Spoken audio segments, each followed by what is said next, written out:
Hey, 49ers faithful. Today, we're diving deep into the latest developments surrounding the San Francisco 49ers and really breaking down what's happening with this team in 2025.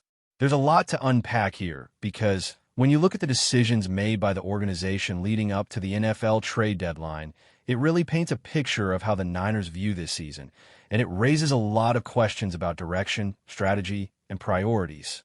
Now, let's be honest, this is a team that went into the trade deadline with a record of 6-3, a record that in a normal NFL season might indicate a team on the rise, a team capable of competing, and a team that could be serious playoff contenders if everything clicked. And yes, injuries have played a part in the challenges they've faced, no doubt about that. This team has seen key players go down, but when you have Kyle Shanahan orchestrating the offense and Robert Saleh leading the defense, you have some of the brightest coaching minds in the league guiding this squad. Historically, we've seen the Niners overcome rough starts and adversity. In 2021, they started 3-5 and still made it all the way to the NFC Championship game. In 2022, they started 4-4 and again found themselves in the NFC title game. So anyone who thinks that a rough start or injuries automatically eliminates a team from contention hasn't really been paying attention to the history and resilience of this franchise. Yet when the trade deadline came, the decisions, or in some cases, the absence of decisions, communicated a surprising message. The Niners, as an organization, seemed to be signaling that they didn't see themselves as genuine competitors this season. This is baffling when you consider the talent on the roster, the coaching staff, and the potential upside if the team could just stay healthy and execute. What makes this situation even more perplexing is that there were clear opportunities to strengthen the roster, particularly on the defensive side of the ball. After injuries to key defensive players, there was room to make moves that could have improved the pass rush and overall defensive performance. But instead of seizing the moment, the Niners appeared to wave a white flag, effectively putting a ceiling on what they could achieve in 2025. That's a hard message to swallow for a team with a winning record in a wide-open NFC and in an NFL landscape where parity is more pronounced than ever. Going into Week 11, it's not clear which teams are the best in the league, and yet the Niners, despite showing flashes of brilliance, have chosen a path that feels contradictory. They say this year is about building for the future, yet some of the young players who could benefit most from real game experience are not being given the opportunities they need to grow and prove themselves. Players like Nick Martin, who have shown exceptional athleticism and playmaking ability, are being sidelined in favor of veterans who may not offer the same long-term upside. This raises a critical question. If the goal is truly to develop talent for the future, why not play the young athletes? Let them take hits, make mistakes, and learn from them. Real growth happens in meaningful situations, not by sitting on the sideline. Take, for example, some of the defensive decisions we've seen. Luke Gifford, a solid special teamer, has been taking snaps in positions where his skill set doesn't necessarily translate. That's time taken away from a player like Nick Martin, who has proven production and the ability to impact games in multiple ways. Martin has shown in past seasons that he can make tackles, create pressures, and break up passes. He's an explosive athlete capable of lining up in various linebacker positions and adding a dynamic element to the defense. The preseason and early matchups gave us glimpses of what he could do, yet the coaching staff's approach has kept him off the field in situations where he could provide real value and develop for future contributions. At the same time, other young players like Marcel Harris and Jordan Watkins, who bring speed, playmaking ability, and unique skill sets, are not getting consistent opportunities. Watkins, for instance, demonstrated in college that he can make big plays, track the ball in the air, and create explosive opportunities for the offense. With the Niners struggling to generate vertical threats and explosive plays, why not explore his potential on a larger scale rather than waiting until a later season to see what he can do? It's a missed chance to cultivate talent that could be vital for the team in the years ahead. The pattern we're seeing isn't just limited to one or two positions. On the defensive line, the team has veterans like Jordan Elliott who are serviceable but don't provide the disruptive impact the team needs. Meanwhile, young, lesser-known players like Sebastian Valdez, who have shown flashes of explosiveness, are being held back and not given meaningful snaps in critical moments. When a goal is long-term growth and talent evaluation, why not prioritize opportunities for these players to gain experience? Development in game situations is invaluable, and without it, the Niners risk stunting the growth of athletes who could become key contributors in the near future. Similarly, on the defensive backfield, players like Greer Brown have struggled to maintain consistency. He has experience, but has shown limitations in coverage and tackling, whereas other younger players could be used in hybrid roles or specialized packages to test their abilities. Sitting them out or limiting their exposure does little to help the organization evaluate its true depth and potential. The overall approach appears conflicted, as if the team is torn between competing now and building for later. In practice, this indecision can affect not just the development of young players, but also the overall rhythm and cohesion of the squad. Furthermore, the lack of aggressive moves at the trade deadline raises additional questions. There are possibilities to improve the pass rush and bring in difference makers without mortgaging future draft capital. Trades do not always require a first or second round pick. As we've seen with other teams in the league, a third-round acquisition can make a significant impact without jeopardizing long-term plans. The Philadelphia Eagles, for example, made a move with a third-round pick to acquire a player who immediately became a disruptive force. That kind of strategic thinking could have benefited the Niners significantly, addressing weaknesses and allowing the team to compete more effectively in 2025.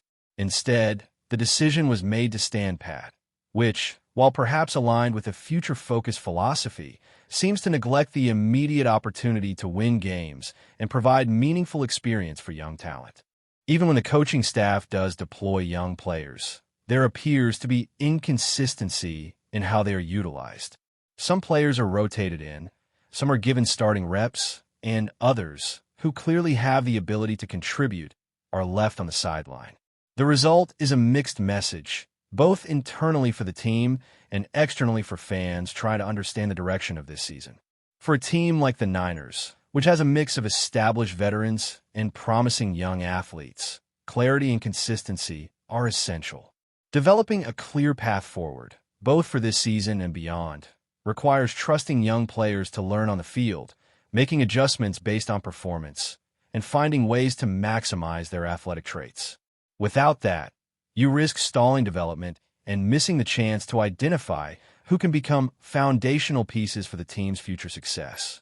Continuing with the 49ers story, it's clear that what the organization is doing right now doesn't entirely make sense when you consider the talent they have and the potential this team still possesses. The decision not to make strategic moves at the trade deadline, especially after injuries exposed vulnerabilities along the defensive line, has left fans and analysts alike scratching their heads. A team that starts 6-3 in the NFL in a wide-open conference should be thinking about maximizing every chance to compete. Yet the Niners seem to have drawn an invisible line, a ceiling over what they believe is possible in 2025, and that line doesn't align with the on-field reality of the roster or the coaching capability. With Kyle Shanahan on offense and Robert Saleh on defense, the talent, preparation, and scheme are all present. What's missing is a consistent strategy that balances the present with the future, and right now, that balance feels out of whack. When you look at the roster construction, there are several young players who could be crucial for the future, yet they're not being fully tested in game scenarios. Nick Martin is one of the most glaring examples. His speed, versatility, and production in previous seasons show that he can be a difference maker if given the chance. He's not just a role player. He's someone who can impact games as a blitzer, in coverage, or against the run. But instead, he remains largely underutilized, sidelined for veterans whose performance may not have the same long-term payoff. Meanwhile, other young talents like Marcel Harris, Jordan Watkins, and Sebastian Valdez are in similar positions, capable, explosive athletes who could provide immediate benefits while gaining invaluable experience for the future. In a season that is supposed to be about evaluating talent and building toward the future, leaving these players on the sideline seems counterintuitive.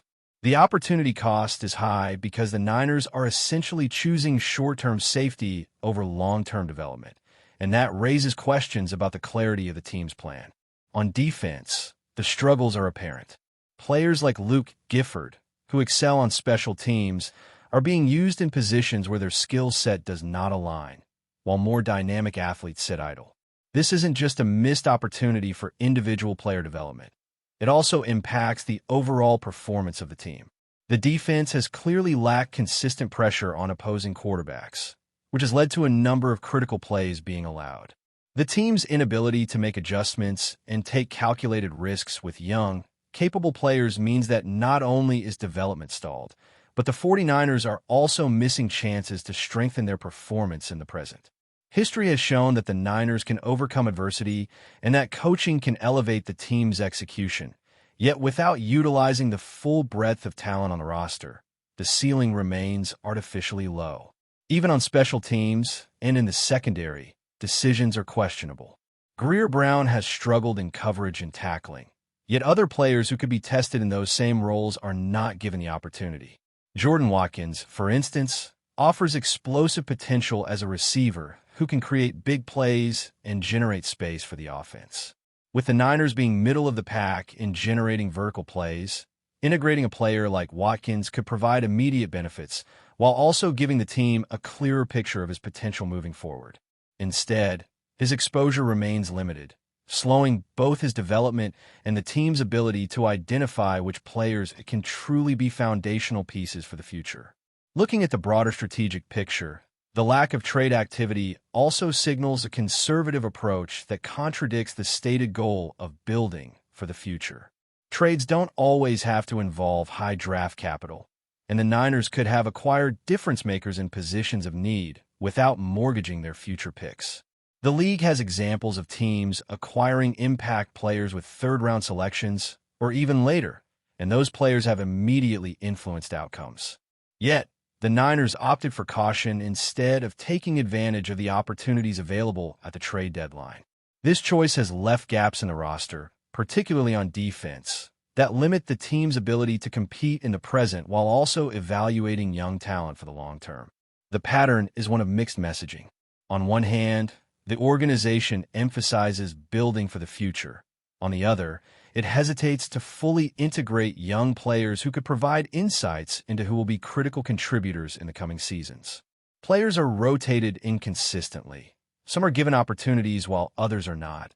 And as a result, the team's direction feels unclear. This is problematic not only for fan perception, but also for internal development. Young athletes thrive when given meaningful repetitions and responsibilities. Without that, the Niners risk wasting the potential of players who could become cornerstones of the franchise. It's also important to consider the psychological impact on the roster. Veterans who are playing significant snaps while young players sit can feel the weight of the now versus future dilemma, and young players who aren't utilized may become frustrated or stagnate. Developing trust in coaching decisions and creating a transparent plan for player progression is critical for team cohesion and long-term success. The inconsistency seen in 2025 raises concerns about whether the team's current approach is conducive to nurturing both immediate competitiveness and sustainable growth. But before we dive in, don't forget to subscribe to 49ers Zone and hit the like button on this video. Your support helps us keep bringing you the latest updates on the San Francisco 49ers. And don't forget to share your thoughts on the news in the comments below. It seems the usually composed and soft-spoken Cooper Kupp has finally reached his boiling point, and the San Francisco 49ers are feeling the heat. According to whispers around the league, the Los Angeles Rams star receiver let loose some unexpected words directed at his division rivals, setting social media ablaze and fueling one of the offseason's biggest talking points. Witnesses claim the spar came during a private post-game exchange, where Kupp reportedly voiced frustrations about the 49ers' defensive antics and accused them of crossing the line. The alleged remarks, which some insiders say included a few choice phrases about fake toughness, spread quickly among reporters and fans alike. While no official recordings have surfaced, the rumor has gained traction fast, and Kupp's silence hasn't helped calm the storm. Inside the Rams' locker room, Reactions have been mixed.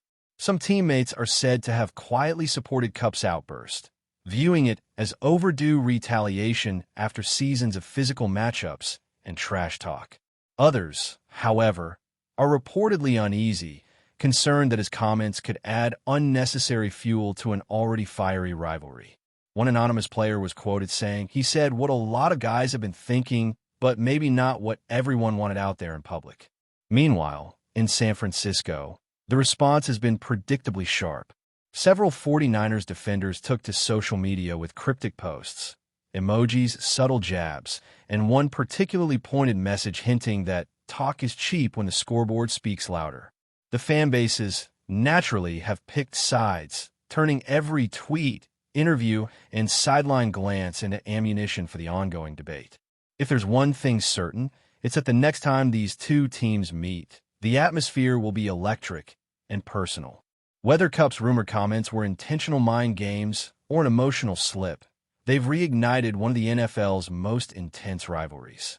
And in a league where grudges rarely fade quietly, this one might just be getting started. That's it for this update.